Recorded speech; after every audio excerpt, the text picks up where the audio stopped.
Hi, I'm Malcolm Stern, and in conjunction with my friends John and Sandra Wilson from Online Events, we're creating a series of podcasts called Slay Your Dragons with Compassion.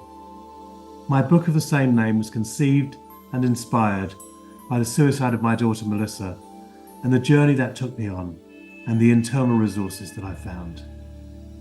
All of my guests will have a story to tell around overcoming and ultimately thriving through adversity. Special thanks to the band Stairway, Jim McCarty and Louis Chinamo, for the use of theme music from their album Medicine Dance, and my engineer Owen Santiago. I hope you enjoy this series, and thanks for listening. Welcome to my podcast, Slay Your Dragons with Compassion, done in conjunction with my good friends John and Sandra Wilson at Online Events. This is an exploration of how people overcome adversity and become who they are as a result of the experiences they go through. And I'm very blessed to have a range of really interesting and entertaining guests as well, to try and explore this very interesting subject. So today I'd like to welcome a good friend who lives quite close to me, actually, Tony G. And Tony, we're going to talk about your experiences. Tony's a master puppeteer and has done shows all over the world. But we'll come to that in a bit. But let's start off with your early days, Tony. So I understand that when you were very young, your dad died, and these things have an effect on us, obviously. Yeah, I I was living in Singapore because my father was a surgeon in the RAF, which he'd had to do a certain amount of service in order to pay for his education at Cambridge University. And we'd gone out there when I was 10 months old, and we were due to come home soon. And in fact, in a letter that my mother wrote on the night my father died, she said they'd been thinking of moving to Canada. So I wouldn't have been so close to you then. I'd have been living in Canada. So life changes on these moments. But my dad contracted polio just before the vaccine. My mother was 7 months pregnant, and he sort of knew he was going to die, and he died fairly quickly. I think he was in an iron lung, which is an image that sort of haunts me a bit. But yeah, my mother was an incredible human being, and we flew back. Apparently, we went through a typhoon. My sister was my mum was 7 months pregnant, so my sister was newborn, and yeah, I think it was the sort of volcanic eruption in all our lives, really, for my dad's parents and for myself and my mum and for my sister, and I think it possibly affected the way I've lived my life. But yeah, I'll say no more about that now because you're the question master. Right. Um, and of course, although that wouldn't have been a conscious thing at 2.5, you wouldn't have consciously known your dad had died, or that you wouldn't consciously remember it. These things have long-lasting effects on us, even though we don't really know that. So you'd have been holding some of the trauma that your mum would have been holding. Your mum would have been, it would have been sort of flowing down, and somehow you managed to make a life since then. What happened when you got back, when you got to the UK? Yeah, well, I will talk about that, but I'd just like to say that I think I was pretty conscious. I watched my kids as they, all three of them, got to 2.5. And in particular, my youngest child, Robbie, I thought that's how I was when my dad died, and but all three of them, do you have a, I think it, yeah, you're right. I mean, I still don't know what death is, but I mean, I didn't know what that was. But my mother wrote and said that extraordinarily, Anthony seems to have grasped what's happening. So, and yes, I do think it's kind of had long, far-reaching effects on me. When we got back, we moved about a lot. We lived with my father's parents. We lived with my mother's mother, who was a refugee from Germany before the war. And we lived in Swiss Cottage, and we lived with some friends for a while, who were friends of my mum and my dad. But I don't think my mother went to RADA, and she was a very good looking woman, and she was a single woman then. I don't know what happened, but I kind of assuming that life wasn't always straightforward for her living in other houses. And those were the 1950s. And yeah, they were, well, they're still not different times for a lot of people, but they were different times. Yes. So, you didn't have a father figure in your life? Well, for one thing, I I I felt the presence of my father, and I lived in a room, and people would say, "Look, he's got all Nat's mannerisms. He looks just like Nat." So there was that. I think that you do internalize a lot of who your father was and things by 2.5. You kind of the rate of change in your first 2.5 years is huge. My mother tried to be both mother and father, and in a way, she was the most successful. I had an uncle who took me under his wing a lot until he died. My grandfather, who was a Polish refugee, tried to teach me cricket, which Poles haven't got a really I don't think he understood the game at all. But I had him in my life. So I didn't have a kind of father figure. And then later on, when I was about 9 or 10, my mother got together with her first boyfriend, who she met when she was in repertory theatre, who was quite a well-known actor at the time.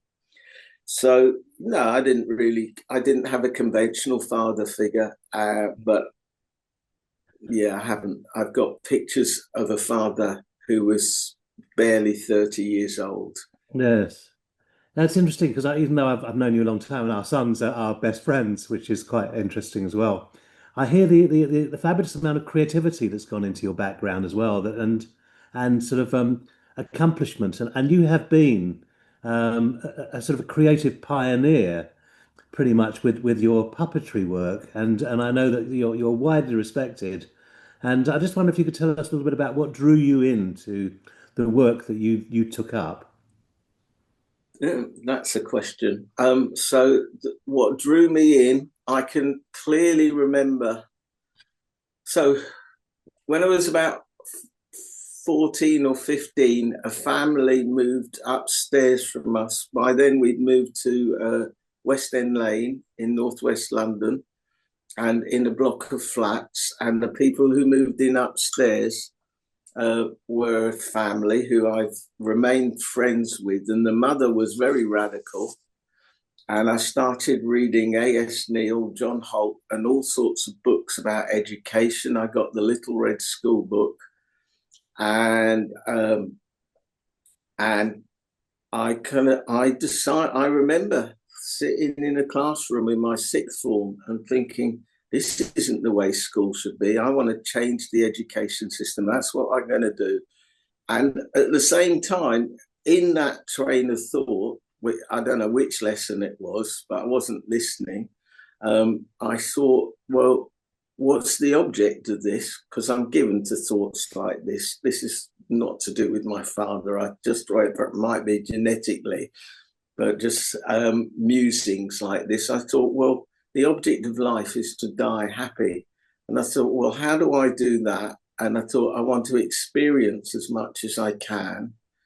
I don't care about money, which is a little bit difficult now. I'm on a state pension. Uh, and uh, and yeah, I just want to die happy, experience as much as I can, and my happiness lies in the happiness of others. So So that's where it kind of started, and that's the memory I've got where it really started. But then, so I worked with young people. I did philosophy and sociology almost by accident at university. Well, completely. I think my life is an accident, and a very happy accident, I have to say too. I don't believe that. I think choice is overrated. I think we make a few serious choices in our lives, but the rest are happening to. I I, think we're born, Tony, with I think we're born with an innate leaning towards what it is we can offer in the world. I've just been listening to an audiobook of Francis Weller's The Wild Edge of Sorrow. And what he says is that we often say to people, "What do you do for a living?" or "How do you earn your money?" When actually what we should be saying is, "What gifts have you brought to this earth in this particular incarnation?" And I've seen that you've brought, well, first of all, you were very impacted by seeing that the education system stunk. I didn't realize it stunk until after I'd left school and all of that sort of stuff. But that you actually, from a very early age, realized that you had the capacity to be an educator. And what you've done is educate in a very specific way. So tell us about the puppetry and how that emerged. well, so I worked as a youth worker in Clapham, and I ran creches, and in 1979, my future wife, who I'd met 2 years ago, and me went to Peru, and we were sitting in a cafe in Sechin, which is in the middle of nowhere. And there was an English guy raving on about. I mean, we hadn't met any English people up until we'd been there for 3 weeks, hadn't they? There weren't that many tourists in those days. And he was raving on about how Margaret Thatcher was going to change the world. That was going to be great. She did change the world. It wasn't. I don't think it's great, but and I thought I haven't come to Peru to do this. And then I got involved, and he said, "If you want to do something, I'll help you." And he working in as a stockbroker, and he did help us. And we started a daycare nursery in Brixton called Brixton Cares for Kids. I'm All getting right, there, and Malcolm. it's If you ask interesting. me, I'm happy to go with you. yeah.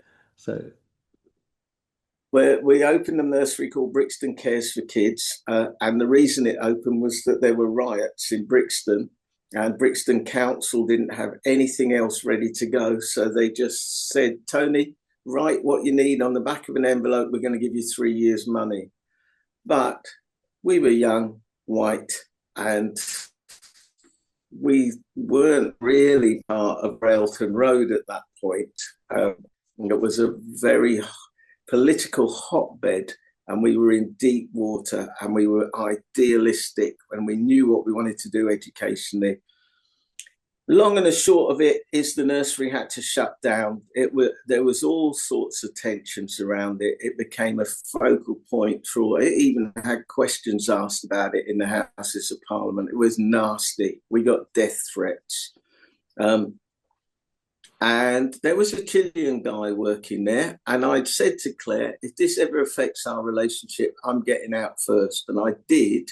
And I went to visit Enzo one day, who's from Chile. He was a Chilean refugee. Refugees seem to be a theme here. And I said, "What are you doing, Enzo?" And he said, "Well, I started this puppet company. I went to see this puppet show." He was an actor as well.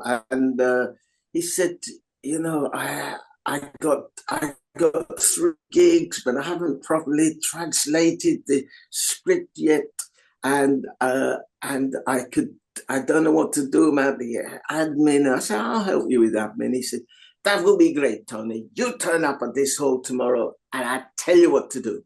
And I turned up at this hall in Stockwell. He said, "Tony, you will be the narrator in the show, and you will make this puppet the Condor." So the show was called The Tomato and the Condor. It was a political allegory for what was happening in Chile. It was a wonderful show and completely unrealistic. And I was the narrator. I became a puppeteer overnight. So just to make it clear, puppets aren't the kind of main focus for me. they're the top level of me that people see as a thing. What matters is young people, imagination, story, and puppets have allowed me autonomy across my life to do that, and and a lot of things have ensued from that. That's very good, Tony. I really like how you've encapsulated that as well. Because when I look at what I do in therapy, my main tool is psychodrama, where I'm actually using a very creative means to work therapeutically with groups. But it's not the main thing, but it's the thing that's got the fizz, the buzz around it. And I think the main thing is my fascination with the human psyche. And what I'm hearing is that you had a strong fascination that kids needed something and that you were going to do what you could do. And life led you to a number of different things. Puppetry, of course, which became quite a big thing for you, but other ways of working with children as well.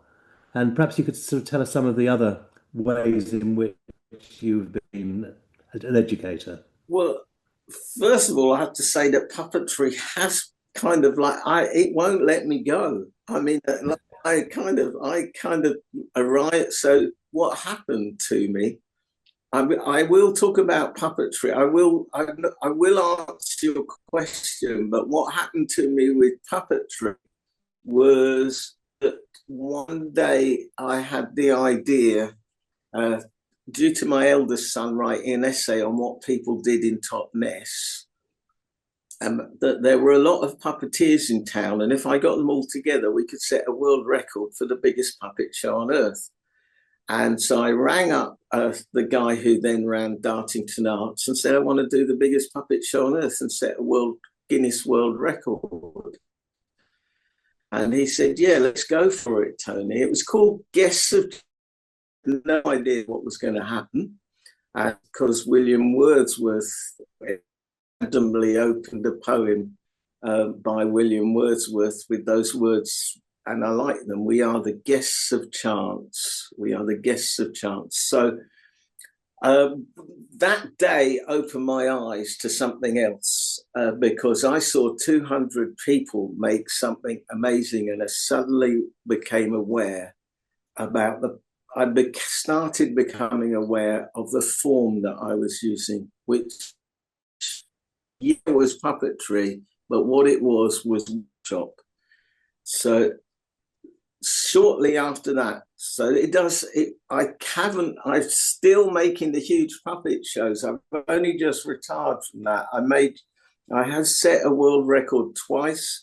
I have made shows with 300, 400, 500, 600 children in, and they change the kids, they change the school, they have a massive effect. And it's been the main, I can't stop doing it, and I love doing it, and I've written books on it and things. So, but I saw that workshop was a form. So that's the other thing that I pursued, and I ended up teaching workshop at the university. Yes. And you wrote a book called A Workshop Handbook. Three books on workshop, and I've ended up working with a lot of artists. We set up the Movable Feast, that's that handbook, and we ran events for artists to develop their workshop practice. And I wrote, so that's what I've used. I work with them. I've worked with kids to run, helping kids run workshops, and I don't think, and actually, last week I ran a session at Exeter University about a sort of the art of workshop. So that underpinning what I do, it's participatory. I stopped performing in the early 2000s, except for I couldn't get them to understand that I'd stopped in Taiwan. So I ended up performing in Taiwan rather randomly in 2000. As you do, yes. And so there you go, Malcolm. Does that slightly answer your question? It does. It does. I mean, I'm certainly getting a fuller picture. And I think something you said earlier has also impacted on the dialogue we're having, which is that money isn't, you didn't say it in these words, but money's not your driver. And I think for many people, money's their driver. So often people say to me, well, I really want to do something, and I want it to make ... And that's never been the way that you've gone. The way that you've gone is I want to offer what I can offer. And that in some ways, yeah, as you say, it's tighter now, but actually you've allowed life to respond to you because you've responded to life. Like that sounds not too sort of weird and wonderful, but I think there's something about not doing it to try and say, this is how I can earn my living. Rather, this is who I am, and this is the gift I've brought to this earth. Well, I mean, that sounds a little grand, but I mean that's exactly what's happened. I spent quite a long time with my mum trying to find a job for me and people trying to fit me in, and I just couldn't do any of them. And I did enjoy work youth worker and working with kids, but I found it was all about process. And when Enzo, the Chilean guy, he introduced me into puppetry, I felt like there was something that I could make. So the two things came together: my need to work with the imagination. Well, that's the sort of third thing, really. My need to be imaginative was something that just wouldn't die. The fact that I wanted to work with people's imaginations, that I kind of had a strong affinity with that. And I had a need to actually create and make things. And I didn't have a choice really. Again, I don't think that was a choice. I kind of just kept hitting me over the head and I get totally miserable. I still get miserable if I don't make something across kind of if 2 or 3 weeks go and all I'm doing is housework, doing the gardening, and I need to write, I need to make things. Well, it's interesting because James Hillman, the psychotherapist, wrote a book in which he said um, that inside every one of us is a diamond, Daemon, and that diamond will drive us nuts until we do what it is we were born to do with this precious life we have. And it feels to me as though your diamond has actually followed you along and allowed you to honor what you were born with and to bring some gifts. And it doesn't sound too grand to me, Tony, but to bring some of your gifts to the world. And that's for what you've done. Yeah, well, that makes sense to me. I mean, James Hillman makes quite a lot of sense to me. He says, he also wrote a book about how we fiction our lives. In other words, how we kind of write ourselves. And in terms of a daemon or diamond, However you pronounce it. Yes. been, that's kind of, we go back to my father because it feels like I feel inhabited in some way by him still, even at 71, but I certainly for the first 10 years of my life, I felt an extraordinary presence at times. And I do feel like I've been looked after. I don't know how people say, well, how did you get a job working with the First Nations in Canada for 5 years? I don't know. These things happen. And people think of the arts, they think of artists as creative people. But as the I Ching points out, the receptive and the creative are inseparable. And if I've got a problem, it's the problem that I'm looking for invitation the whole time and seeking it out almost. And it's slightly obsessive. I don't know that I'm doing it. I can articulate it, but I don't know that I'm awaiting the next invitation, which I don't think it works like that, does it really? I think it's almost like, well, Jung said that everything is synchronicity. And so something will come across our path. Well, we may ignore it or not notice it, but actually the things that are there that come across our path. And I'm hearing that your path was strewn with lots of synchronicities that led you in particular direction. And I love, by the way, what you just said about your dad as well, because I've often felt odd when I've sort of said that when I wrote my book, Slay Your Dragon with Compassion, which was about the suicide of my daughter, or was inspired by the suicide of my daughter, Melissa. I often felt that she was behind me as I was writing it. I felt like her spirit was in the process, and it made me feel incredibly close to her. And I also felt very moved that I was actually honouring something that was clearly bigger than I could describe in worldly terms, but something was there. So I really hear that you're not being mystical and sort of fanciful. It, I'm hearing that the spirit's there. it's not mystical at all. I mean, it's fairly obvious that, if you write in both senses of the word, not just kind of WRIT, but WRIGHT as in a maker. You write something, you do kind of you do allow something of a spirit to come into you, and a friend, a person we both knew, but I knew very well, was Ken Beagley, and I wrote a novel that honour his thoughts about the Cretan labyrinth recently, called Star Dreamer Pathmaker. And all the way through that, I could feel, I mean, I talked to him across his kind of dying, which lasted 18 months. And I could feel kind of his presence. And I still do, even, and I don't know how much of that is imagined and how much is real. It doesn't matter. It does not matter. I mean, and there is this big sense in when you lose somebody that a bit of yourself goes with that person. So you cannot have that relationship anymore. You can the relationship lives on in your memory, and you live through that memory, but you can't actually kind of sit down and have a cup of tea, which is worth a lot. If you're going to be reincarnated, come back for a cup of tea with your friends, because that's. Yes, I was very well said. Yeah, yeah. The theme of these podcasts is how we evolve through adversity, and I really hear the adversity of being a 2.5-year-old boy. No matter how you say there was some consciousness, and there would be, but no matter how much you were able to embrace that. But are there other things in your life that have set you on your way, that have triggered you by being personal struggles, tragedies, difficulties? Yeah, like you can't really live for 70 well, you can't live without there being challenge. Impossible. So,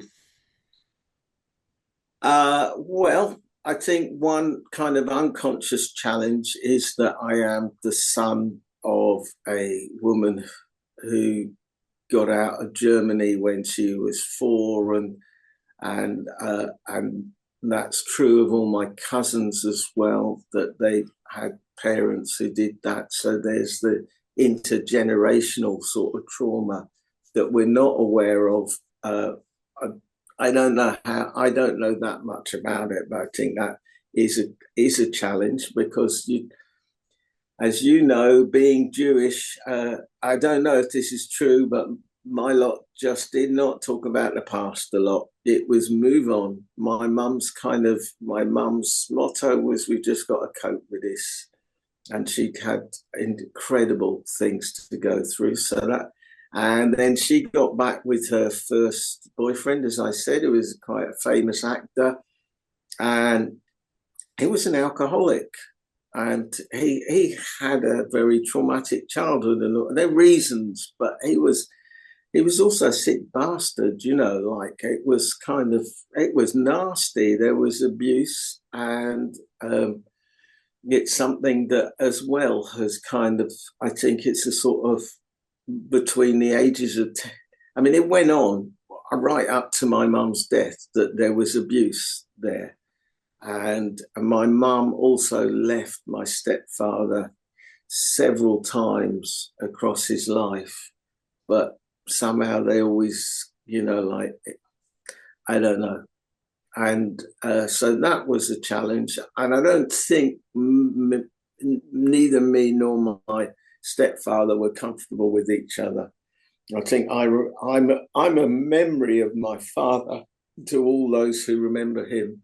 I went to see my mother's old school friend, who was kinder transport, a lovely woman, and she had dementia. And I went to see her with her son, and he said, "Do you know who it is here?" And she said, "Yes, it's Anthony." And Rennie, my best friend, and her, and oh, and Nat, he was so lovely, lovely Nat. And I hadn't heard my father's name. I don't know where, I can't even remember, maybe 60 years since kind of I used to go to my grandparents and their friends would be there and going, doesn't he look like Nat? So it's 60 years since I've heard my dad's name, and it you can imagine it just was like a bolt of lightning, really. And but my stepfather hugely resented me, I think. I mean, underneath it all, he did a lot of good things too. He wasn't just bad, and he was an actor, and he was funny. And I'm sure that, and he took me to Tottenham, and he encouraged me in a lot of ways. And he said to me one day, he said two things that made a big impression on me. He said, and I'm sure you'll relate to this, Malcolm. He said, if you ever find anything in theatre that works, use it because you're very lucky. And it is part of it. It's finding something that works, and I did, and that stayed with me. When I find things that work, then I got to use that. I got to use that. And the other thing he said to me is, "You are a teller of tales." He said, and I think that's what I am, really. And so he's given me gifts too, but he also was a horrible drunk. And even when he gave up the drink, he was still what they call a dry drunk. He'd lose it big time. And that was pretty challenging. And in the end, he sort of disinherited me and my sister. So that wasn't good because it was our inheritance and it doesn't feel great. But there you go. He gave our money to a theatre impresario who I won't name on this podcast. Right. Oh, that must have been really tough as well. So that was your inheritance effectively got stolen from you. Yeah, it was tough. I mean, I've got an awful lot, and I ain't complaining. I ain't complaining. Uh, like, yes, it's okay. And life deals you these cards. You can't. I haven't got. That's not. They're things. Yeah, that was all. My mother's death was hugely traumatic because, and I'd say to my mum, if you die before him, I'll just keep it like that. Before him, it's going to be a mess, and it has been an unholy mess since then, and I find it hugely challenging. And it is that thing of reconciling yourself to however hard I try, I cannot put it right. It is outside my agency, and that is a really difficult thing to live with. They're quite so there are a lot of challenges like that. Yeah, because I mean, I was thinking about it this. It's like the birds come home to roost when you get to a certain age. All that shit is going to arrive on your head, and you got to reconcile yourself to the fact that I had a lovely life, but there's also some shit, and it's something that is part of the dying doesn't happen on the day you die. Dying happens as those things that you've had all your life start disappearing from you. Yeah. And you've got to reconcile yourself to that journey, and it's not easy. I think that's true. I mean, I think it's so much about it's not what happens to us, it's how we manage what happens to us. So you can have two people in the same room, both of whom gone through very similar circumstances, and one of them will be bright and shiny, the other will be depressed and hung down and hung over. And I think there's something about as we get older, and this is what I'm hearing you say underneath what you're saying, is we have to find ways of managing the stuff that occurs in our lives and to come to terms with things, not to get hooked on. It's so easy to get hooked on resentments and blame for other people, but at the end of the day, what happens externally is what happens externally. What happens internally is actually what we need to find. Yeah, absolutely, absolutely. Yeah, I mean, two things on that, and both these things had a huge, big effect with me. And is so in another coincidence that happened was that I had a in a tea break a convention of artists. I chatted to a woman. She said, "What are you interested in?" And I said, I think that workshops are form. And she said, "Oh, well, I think that too. Why don't you come and see me in my office?" And she was the head of policy and research at the Arts Council. And I got a grant to research workshop. And one of the best things I ever did was interview 21 people, including your good self, if you remember. And another guy I interviewed was, people would say, "You got to talk to so and so." So I go and talk to John Moat, who started the Arvon Foundation with the help of Ted Hughes, John's wife Antoinette, and John Fairfax. And it's quite a big organization for writers. And me and John became good friends. And he said to me one day, he said, "Tony, we all have our insolubles. It's just how we deal with them." And I think that that's right. You know, you've got your insolubles. You ain't going to solve it all. I can't solve my dad's death. It's there, you know, and I'm not going to solve it. It's just, it is how you manage it. And the other thing was when my granddaughter was 2 or 3 years old, we used to play hotels, which was slightly divisive of me. I used to sit in a big box. She'd make me pretend cups of tea, and I'd say, "Have you got Wi-Fi here?" And she'd say, "Yes, we've got Wi-Fi in our hotel." I said, "Well, can I watch the Tottenham game?" I'd sit there watching, and she'd say, "Well, what do you want? Do you want chocolate cake or cherry cake?" I'd say, "Chocolate cake." And whilst she was in flow, because she's quite extraordinary, really, she said, "Grandpa, is the world inside us or outside us?" Wow. And I said, "What?" And she said, "Oh, it doesn't matter. Do you want chocolate or cherry?" That's right. I So think it's so lovely to see that young people, before they've been sort of their minds have been sort of brainwashed in certain directions, have this incredible creativity as well. And that's very much what you focused on. So we're coming towards the end of our podcast, and the question I always ask at the end is, what particular dragon have you had to slay? What's the hurdle you've had to overcome to be who you are? blimey, what's the hurdle I've had to overcome? I find that really difficult to know. Have I overcome a hurdle? Well, I think we go back to, I think losing my dad really is the hurdle that I've had to overcome. And I do. I think overcome, maybe not, but I think it's the thing that's inhabited my life and had a sort of was like an earthquake through the family, and the reverberations have gone on forever. So I think that's it. It's difficult. I think maybe I just kind of, I know I'm supposed to give one answer, but you're finding out that I can't. I think that the other thing is that the more I've engaged with groups, and there have been literally hundreds of thousands, the more I've become a human sponge. And I find that that's a hurdle I've got to overcome. I'm overly affected now by just about everybody I ever meet. It's interesting because these things always have two sides to them. At one side, it's like, yes, you're overly affected and you're sort of swamped by it.